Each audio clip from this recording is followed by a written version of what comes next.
In today's changing world, every teacher deserves a STEM ally. Project Lead the Way is a proven national leader in science, technology, engineering, and math education for pre-K through high school. They strive to help teachers make every student in every grade STEM successful through interactive problem-based learning. Learn more and find a school with Project Lead the Way near you at pltw.org.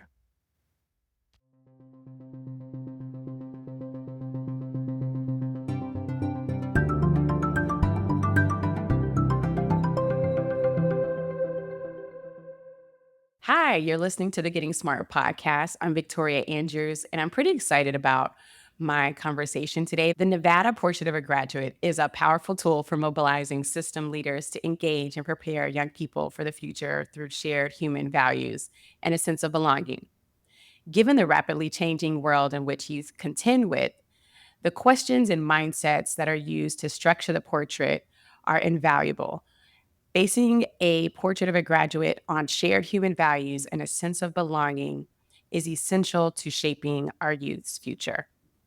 We're joined by Jhone Ebert, State Superintendent of Nevada, and Jeanine Collins, the Chief Innovation Officer at Ed Extraordinary. You may remember Jeanine from a set of podcasts we did on Nevada Succeeds a few years ago. I want to welcome Jhone and Jeanine. I'm super excited about the work that you all are doing with Nevada and the Portrait of a Learner. Thanks, Victoria. I wanted to ask you if you can just tell me a little bit about why this work is so important right now and why in Nevada. Thank you, first of all, Victoria, for having us today. It's an amazing day to be here with you and to share this transformative work. You know, when the pandemic hit, we knew as a state that there were a lot of things that we needed to prove upon already. And then it created the opportunity to say what's going well, what's not going well, and where is our North Star? Where do we need to go from here? And in Nevada, we had competency-based learning already on the books. We know in our core, we want personalized competency-based learning to transform the system. And so we leaned in right away, making sure that we gathered community, gathered higher education, all of those that are invested in education to say, if you could have what you want, what would you have?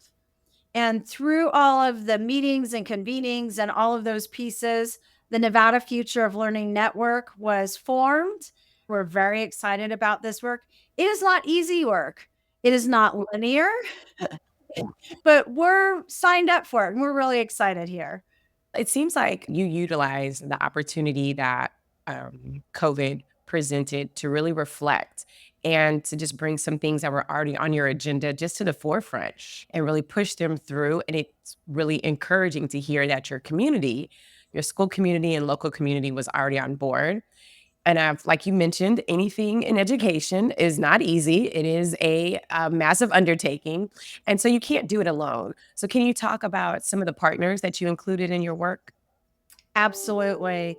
With us, we have Jeanine from Ed Extraordinary. We're just so excited. Not only does she have amazing skill sets that she brings together, but she leads an entire team they're Nevadans, right? Many of them have graduated from our schools. They're very successful. They're invested in our community, and they want to see Nevadans and Nevadans children do really well. And so during the pandemic, that piece of having collaboration and having someone that understands our state was very important. We also brought in KnowledgeWorks, who has been working with the state of Nevada since 2015 on competency-based, had gathered schools. They were providing supports for our schools and school districts in the regard to what does competency-based look like. They helped pull together policies. And then we have other providers, not only public-private partnerships, but also public partnerships. And just the synergy around what needed to transpire, what needs to transpire in education is the timing is perfect. And having local talent, people that understand our state, along with national experts is just the right mix. to be able to push and pull and move everything together. I'm so glad you highlighted that it takes collaboration with so many different community partners in order to really make the work that Nevada is doing come to life. And Jeanine, can you share a little bit about the work that you and the Ed Extraordinary team brought to this space? I know Jhone highlighted that you guys are Nevadians, and that makes a huge difference because when you're from the community, you can connect with the community and even have a vision for the community. So can you speak to a little bit more about your team's involvement? Oh, absolutely. Thanks for the question. I do. I have a real wonderful privilege of leading an incredible, small, agile group of Nevadans who have experience as educators and artists. And I bring that up because I think the artistry that exists on our team is very special and helps constantly we challenge ourselves to think about how we are seeing work, through which lenses we're looking through, how we're able to embody multiple different perspectives, and also be able to create space to communicate and weave the perspectives from our team and from the community that we hear into convenings and conversations. And so we were really thrilled to come on board to help build the portrait with the community, that shared vision of learning alongside the department. And that was really almost a year-long process that engaged community voices. And we did one-on-one interviews with business community leaders. We did focus groups. We had virtual convenings. We had physical conversations and surveys. And I think what was really meaningful about that is that very quickly we saw that there was a lot of alignment around the kinds of things that mattered to our community around living a good life, being able to thrive collectively, and a recognition that takes skills that we don't always name and talk about when we talk about school. And I think because we were able to have these conversations and take the time to sense make along the way, we found so much alignment and so much excitement from community partners, whether they were higher education or our workforce boards and industry leaders, and even young people inside schools and teachers. Like, people know what matters, like getting along, figuring out how to talk to each other. Those kinds of things are really hard and really critical. And I think that process of building the work was really foundational to launching the network. So, to add to what Jeanine was just saying, when we talk about workforce readiness, right, that students are prepared for a life after, that they can join the workforce right away, that they have the opportunity to go on to higher education or the military, whichever they choose. And so when we think about the workforce readiness, the portrait, it prioritizes the development of the skills, right? The development of the skills that workforce has been asking for, with and leaning in on our academic knowledge. So it better prepares our students for all of the complexities that exist, whether it's workforce, civic life, however ever they choose to thrive beyond our education system, they will be successful. And I'm glad you highlighted that, Jhone, because those skills that the portrait highlights, it's in addition to workforce, it's just for them to be great, productive citizens, whether they choose to make their lives in Nevada or across the country or even outside of the United States. And I love that the exposure to those skills start is early elementary. And you guys immobilized these amazing school design teams that helped pilot different projects and actually allowing students and different campuses to gain exposure to those skills. So Jeanine, can you share a little bit about the creation of those school design teams and some of those projects? Absolutely. One of the things I'm really excited about in this work is that community feedback has really shaped the development of the work at every stage of the process. And early on, I imagine this is true in other communities too. We heard a lot from Nevadans saying, we talk a lot about education, but what are we doing? And I think our team and the work really felt a mandate to build quickly and to really embrace those sort of habits and mindsets of design thinking, where we're building to learn and we're not talking and waiting to build. I think that was really important for building trust in the work, and also to model that, like, we're not going to have all of the answers around reshaping and reinventing a system right at the beginning, but together we can allow the questions and challenges to guide what we do. So the school design teams were really born out of this recognition that we needed educators to be involved in the process, at the beginning of the work to make sense of the data as it was coming in, to shape the portrait and to shape what can be possible, our thinking around what is possible when we start to undertake this change. And so we had, I believe it was 13 school design teams across the state that came together, including our regional professional development program that helps support professional learning across the state, came together with emerging data from the portrait, commented on it, talked about it, and then started to look internally and say, in my learning community, what would it look like to start to operationalize these values that are coming from the portrait? Where might we already be doing it? Where might a lean in help our culture or support more interesting student learning? And oftentimes both, not just either or. And so we field described what it would look like to start bringing the portrait to life through those projects. And one of our other values has really been like, how do we learn in public, which is scary. And especially when you're doing work that is new. And we did it in public. Each team has published small case studies talking about the work that they did. And through that process, that work happened, Victoria, as we were building the portrait from October 2022 to June 2023. And that process actually helped us launch a larger and broader approach to school design teamwork that saw over 20 teams in the first full year of the Nevada Future of Learning Network. And that has increased district engagement and led to now, through the walking in, making sense of a context, looking at the values of the portrait, developing work that feels contextual. We're modeling that there's a variety of ways that you can do this work. We're modeling that the competencies that we've now developed alongside this process can be integrated in different contexts and be a tool along the journey. And I think that most importantly, we're not just after a little bit of a better learning and teaching process with a little bit of a difference in assessment, but like really rethinking learning relationships, learning experiences, and learning environments so that they are relevant and joy. And so this joy thing comes up a lot in our context because people want joy. And yes, we play a lot of music and we have a good time together while we do it, but we know that this work is about creating joy, which creates space for relevance and engagement and just a healthier system. So that's the story of how the school design teams came about. I mean, you already know at Getting Smart, we're pro joy, we're pro possibility, we are pro learning out loud because there's a sense of vulnerability there.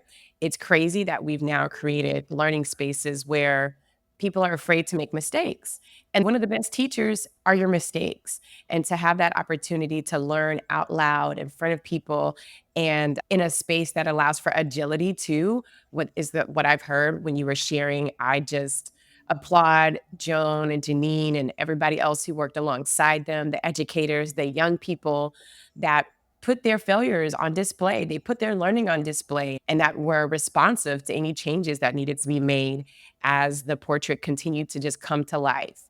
I just can't rave enough about watching a state tackle a portrait in this manner and bring so many partners alongside, like you said, those that are in the higher ed space, the young people, the educators, the community, soliciting all of their feedback so that it wasn't just a couple of people in a room at one time, but it's everybody's true voice so that there is that higher level of buy-in and support to make sure that it impacts students all over the state. Jhone, because you've been here, as you've seen the portrait continue to grow and come to life, what is your biggest dream for the portrait? I am so excited about the portrait and the work that we've completed. It is that it has sustainability, right? There's a couple of components, but first, that it sustains beyond any one person because Nevadans came together from students that working on it all the way to our business community, as you mentioned, all of our collaborative, higher education, all of those pieces. But it wasn't by chance that we had everybody. We were very strategic that this was not going to be a top-down piece. Yeah. And so by doing that, we are building an education system that will continue well beyond any of us, that uplifts, we mentioned joy, that uplifts, prepares our young people for their future, and that they're happy, they're joyous while they're doing all of this work. and they can understand how they can be successful into the future that they dream for. Goodness. Jeanine, do you want to share any of your dreams for the portrait? I think the superintendent said it really well. We all wear many hats in our community, and many of us have families that are part of our education system and are part of our community. And I think the work from the ones that I see it is just about bringing people together to make things better for our community. And it's a joyful process to do that. So my dream is that it keeps bringing that sense of joy and inspiration that we've seen take off in the work, because people are empowered to shape it. And I think I think to the superintendent's point, the more joy and inspiration that exists, the more sustainable it will be. Thank you both for sharing that. I love hearing about people's dream, the greatest possibility for things. I'm a huge believer in what's in front of us is not what can be. It's actually our imaginations and what we can see beyond this current moment. So just hearing those dreams and aspirations for current and future Nevadians, both young and older, in various systems brings a huge smile to my face. I am super excited to continue to hear about the work that's going on in Nevada and about the different leaders that are doing this work. So we'll have the opportunity to do that when we check in with some of the members that participated in school design teams and hear about their various projects and how they are supporting the work of Nevada's Portrait of a Learner.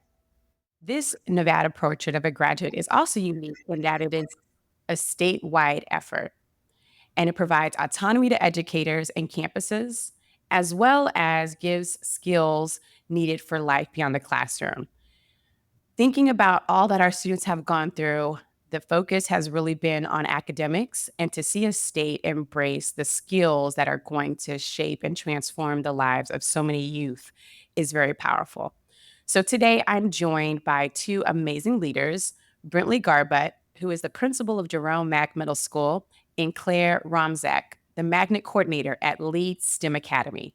Both campuses are located in the Clark County School District in Las Vegas, Nevada. Claire and Brently, how are y'all doing today? Great.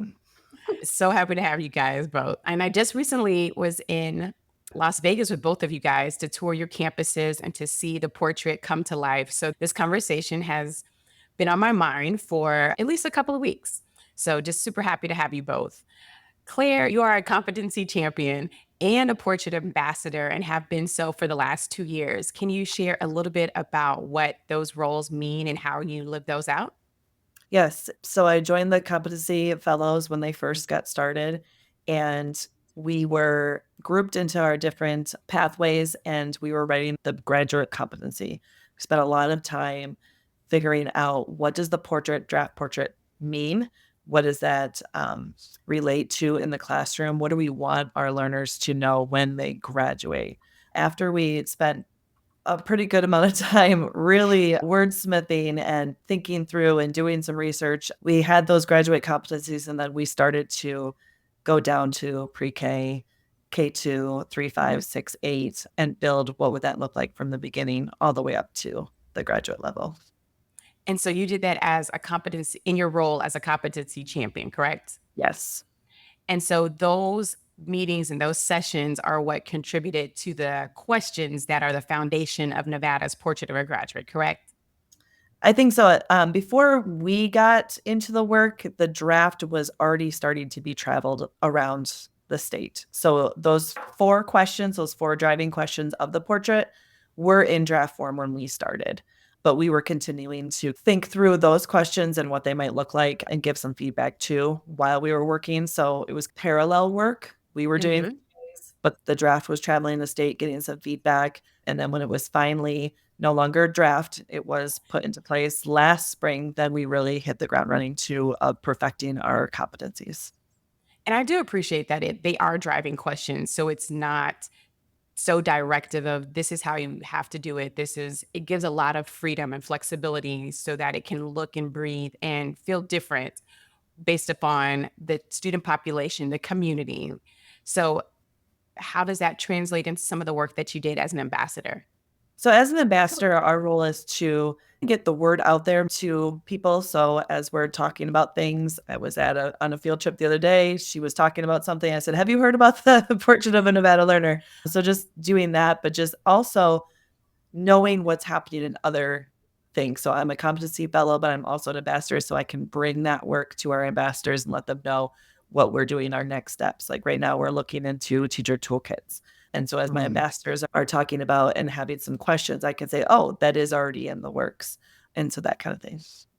I appreciate that too, because it's not just adults that are ambassadors, correct? Nevada has also mobilized student ambassadors too, so that you're not building the portrait to students, you're building the portrait with students, and they're even being knowledgeable so that they can share it with others.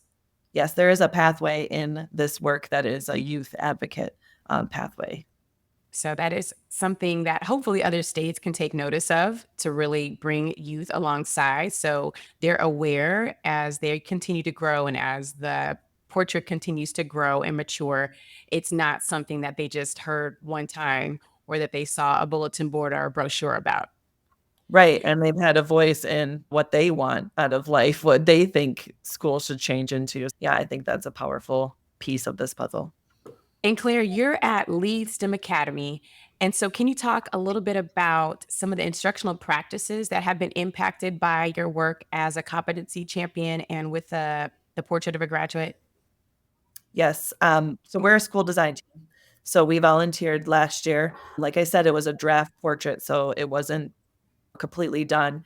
And Mhm. so we paralleled a draft portrait here, and we knew what was coming up for the state, but also how could we make it our own in relation to what was happening in the state. So we had a clear problem at our school that not every teacher believed they were a STEM teacher. We're at a STEM academy.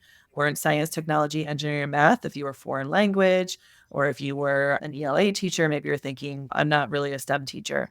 So we decided, what skills do you actually learn through STEM? Besides the actual subject areas, what soft skills. And we reframed STEM at our school for S is solving problems, T is trial and error, E is effective communication, and M is mental perseverance. So no matter what class, what content you're teaching, you are teaching these four things.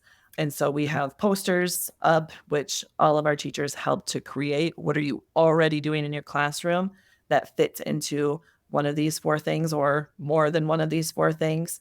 And we got those printed. And so now they can say, if they have a procedure in class, ask three before me, they reframe it and say, first, you should effectively communicate with your peers to ask for help or coaching. And when you are asked for help, what is that procedure? But also, I'm asking you to mentally persevere and not just run up to the teacher for help. I want you to ask the peers first. So, reframing the things that we're already doing in our classroom, we were hoping would change learner attitudes. We all know that when we say, I don't want you to ask me for help, they roll their eyes. Or if you're like, you look at it another way, if you're giving them those tricky questions and you're not just giving them the answer, they're, help me. Yes, We're hoping yes. that if we say something like, hey, you're solving a problem today and you're going to have to work through trial and error, you're not going to get the answer right away, or you're going to have to struggle a little bit, but this is your mental perseverance. And if we can reframe that, how does that help the learner? And so that's the experimental mode we're in right now, but we are seeing some positive things come out of it. And I saw this in action because I was able to visit STEM a couple of weeks ago. And so they have bingo cards for the students. And so when they are engaging with one of those skills, whether it's solving or communicating effectively, then they get to be acknowledged and put a stamp on their bingo board. And once they turn in their bingo board, then they are entered into a raffle and they also get a prize, correct? We give them 5-star points just for turning it in. And when they add up their 5-star points, they can cash them in for prizes, but then they are in the running for a drawing. So the teacher can either say, hey, I'm listening for effective communication today, or looking for mental perseverance, or whatever they want to reframe. Or the students can say, hey, I just mentally persevered, and explain to them, and then they get a stamp. Yes, and to have the students and then we were in a class and the student was like, "Yeah, I got this one in ELA because I did blah, blah, blah, blah." And yes, that's what you wanna see them embracing it, and as a campus embracing it even further and utilizing some of the structures and the design process that was used to create the portrait to create your own campus one. I really enjoyed being at Lee with my colleague Rebecca Middles at that time, because every classroom we went into, it was Shark Tank time. And so they were creating their projects, they were trying to communicate with their classmates. It was very clear that your campus had put in the work to embrace the portrait and just to see it alive and well. So thank you for allowing us to witness it.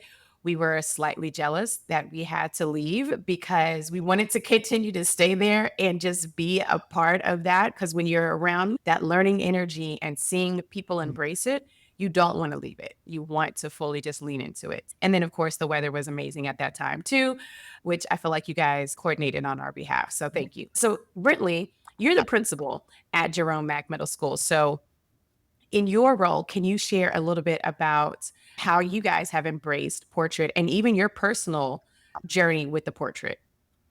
So when my conversations with Jeanine started a couple of years ago, when she started bringing the portrait around, I wasn't really sold, because in my mind, I'm on the traditional route. I care about tests. I was thinking about my own educational journey and what led me to where I am.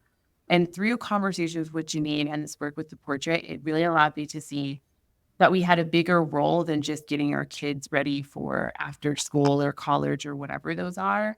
And it really allowed me to think about how we could start instilling in our kids here at Mac to give them identity of who they are as a Maverick, and allowed us to really hone in on our mascot to allow kids to have a sense of value, a sense of pride, and a sense of ownership that traditionally hasn't been here.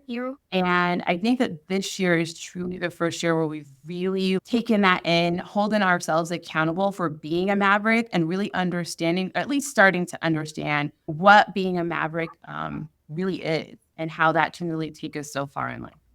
And so I know that I got to witness some of your morning messages of what it means to be a Maverick and to have accountability. And I love that you guys have instituted a responsible or accountable adult. So Brentley shares in her morning message, how are you going to demonstrate your Maverick trait for the day or for the week? And then they have a specific person on campus that they share that with, and they're holding them accountable. And I got to see a young lady immediately come up to Brentley during lunch to share, this is what I'm going to do. This is how I'm going to make better choices. And this is how it's going to impact what I'm going to do, not just today, but further down the road as well. So it's a mindset shift. And we know that it's a ripple effect. And anytime you're doing such transformational change, it's not quick. It's very gradual, but there's still a sense of urgency. So can you talk a little bit about how the portrait has driven cultural change on your campus too? Yes. So thinking about the Mac 8, two of the words that we really harp on a lot is accountability and responsibility. And that's not necessarily for the adults. We really harp on that for the kids because we want them to own the education that they want. We want them to be able to get whatever it is they feel that they need to be successful as defined by them.